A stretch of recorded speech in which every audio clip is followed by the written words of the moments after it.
and everyone's a little disappointed. But it's like, dude, like until something's official, like like he had his guesses, but he never gave an official statement. And like all these other guys would be like, oh, look, guys, we have a partnership with these guys, and these guys are teaming up with here.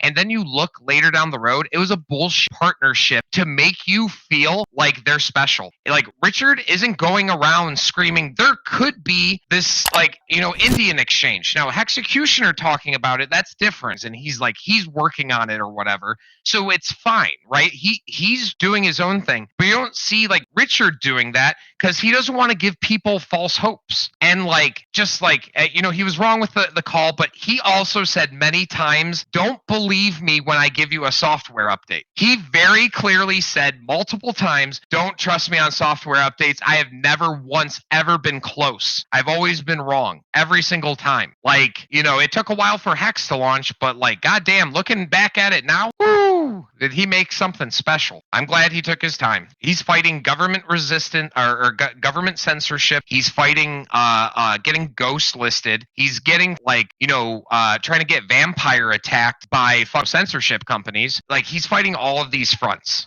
He's got to punch up, man. And it's just that I'm passionate about this, and I'm not the smartest guy, but it took me a long time to grasp it. We're gonna have to keep punching up for a while, I think, until people just grow a brain, or spend the time to investigate this. We have revolutionary NFTs that earn yield every day. No other NFTs earn you yield every day. It's a monkey JPEG with a cigarette, and then one doesn't have a cigarette, and they're selling for $10,000, $20,000. How can you not see this as team win? All the innovation in every single sector. I guess Pulsex, the innovative thing is actually having a valuable AMM token, because it self burns. So I hate AMM tokens, but the Pulsex token, it gets a pass. Because remember, every time a transaction happens from people buying an HSI, selling that ICOSA, and then buying Hedron, when that transaction happens, the Pulsex is going to burn some of the transaction fee. It's feeding back into the system, and it's not getting leached out everywhere. Dude, this is this is the most seal-proof tank I've ever seen. It's hard for money to leave the system coming soon. The buy and burn function is pretty cool with Pulsex. And there's still going to be stupid people. And guess what? So stupid dumbasses who want to mint their $20 free coins, they can come do that on Pulsechain all they want. We'll suck up their fees for getting scammed, all right? Let's focus on the real winning team here. And dude, as soon as Hex starts going up, everyone starts passing off the word, the bull market's over, and then we get people in and everyone's happy again. And I just think that Hex is oversold.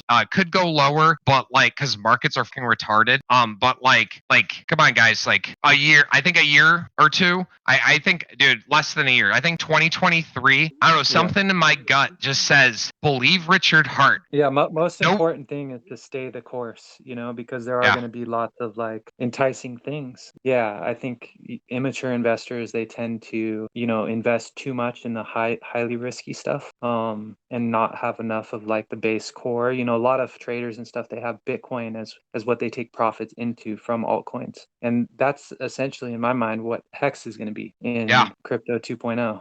Everyone's going to be taking profits into Hex. People who are going to get wrecked without even realizing it, because it's going to happen so fast. And also another thing, remember that it's actually good that Richard is not doing streams and is not saying anything good and positive, because all the people who are holding coins and they're confused about what to do, if Richard was constantly securing people around the ecosystem that things are going good, then these people would hold on to their coins instead of selling them. And we need people to sell the coins now instead of later, because we don't want to have that sell pressure. Another real quick thing, not to deviate too far away from the T-share rate, but remember that the only way that you can naturally acquire Hedron is through the T-share, right? Other than that, you can go to the market and buy. But initially, the only way that you can acquire it is through the T-share, through your stakes. Imagine in the future if something gets released that you can only acquire with T points that you get in the ecosystem. I staked and believed, and they like had an average stake. You know, I'm not like a big player like my buddies. I have shark buddies and dolphin buddies, and dude, like I look at my portfolio compared to theirs, and I'm just like, oh god, I'm such a mini player. But like, they're gonna break their stakes and sell, and like as long as I keep my big stakes going, like I'm good. But like I believed, dude, I was the lunatic who said, wow, this is world innovating. I'm gonna lock. I locked up over 80% of my money for 7.5 year average. All right. Like I believed and I was rewarded. This system like constantly has breadcrumbs and like little pieces of candy trying to lead people to success. And that, that requires you to stake, not put all your money in at the top, maybe dollar cost average and stuff, and stake your coins and be patient. And it seems like to me, it leads you to success. There aren't many systems that do that. People are going to catch on to this. Like, what do you think the price of Hex could do with 1 million users? Like 1 million users on the HSI systems. Like, guys, these things can happen. People didn't use Uniswap until basically everyone started using it for Hex. It was the best thing ever and no one used it until everyone else started using it. And it's like, this is a time thing. It took a long time for Bitcoin and Ethereum to gain any credibility in the most scam industry. You know, I guess there's scams everywhere, but man, like there's a lot of scams in crypto. Don't fight that share rate, bros. I'm telling you, I see a point where you guys see $1.50 top, and then you guys all cash out being like, oh, dude, we just keep falling. And then like we fall a little bit and you're like, ha, I'm right. And you have that conviction, like, yeah, that was the top. And then it goes higher. And then you just lost your share rate. Set yourself up. Don't overstake, but don't understake. Balance your stuff out. I think that we're going to see some success. Make sure you use Hex.Vision. If every single hexagon used Hex.Vision correctly, the Hex system becomes more sustainable. I'm sure a lot of you guys don't even know what Hex.Vision is, but it allows you to predict future end stakes. So if you know there's a whole bunch of inflation coming out, then like you could put yours towards an area where there isn't as much inflation. And then if everybody plays the game, like, and everyone just sells their interest, there's a constant amount of money coming out. So like fair markets will find the amount of money coming in and kind of match it. And like you're going to have dips, you're going to have overbuys and stuff like that and all these crazy ass things. But like the share, dude, don't fight the share rate. Don't fight the share rate. Get some stake tax 15 years. Yeah, in other words, when you stake your Hex, you got to find where there's when your stake's coming out, where there's less congestion and there's less people having stakes come out, correct? Yes, that's correct. And it's all public and on the blockchain. And so like all of us can check and be like, dude, there's a ton of inflation coming out. Then I'll have mine end a little before or after. And then like, you know, it is a little bit of mind play and stuff. But like, I do think that people should consider that. Like and you yeah, say, like, if we all were educated and we did that, that would actually improve the price, or excuse me, the chart structure, which already Hex has one of the best structures in crypto, right? Like comparable to Bitcoin and Ethereum, but better. Correct.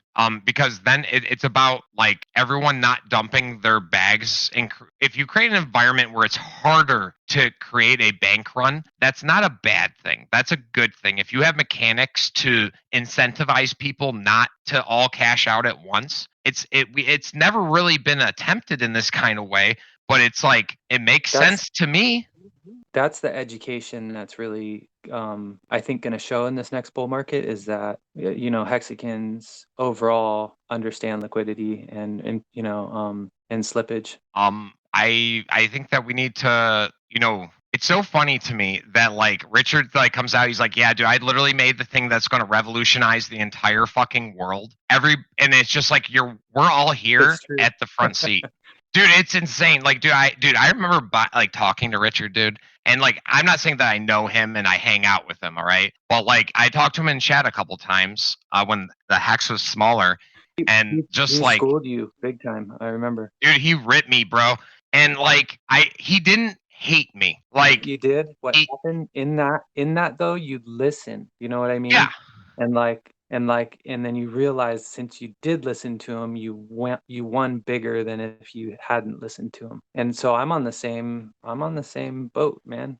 Freaking full on hexakin. Like I get it. Like, it's not, I get the implications and of like all the nuances of how it all freaking works, because it isn't simple in some regards, you know. And that's why he's been able to kind of like, first of all, understand how it works, but then do something about it. And like you said, that's the rare part. It's if you're too smart, you can't do something about it, because you know, you need just as much ability to actually create something and be an innovator, right? Which is like mm. the doing, right? So I think, yeah, he's got that perfect balance of knowing and doing. Well, yeah, he was like, dude, you do not talk about shit coins in the fucking hex chat. I was like, oh, he muted me. I was sweating, dude. I literally was in my house sweating because I was like, I loved Richard for so many years and I didn't mean it. And like, he's like, dude, you're going to find out that like everything's a fucking scam. And he explained to me the problems with the coin that I was talking about. And he told me some things that I didn't know. And I was like, I felt,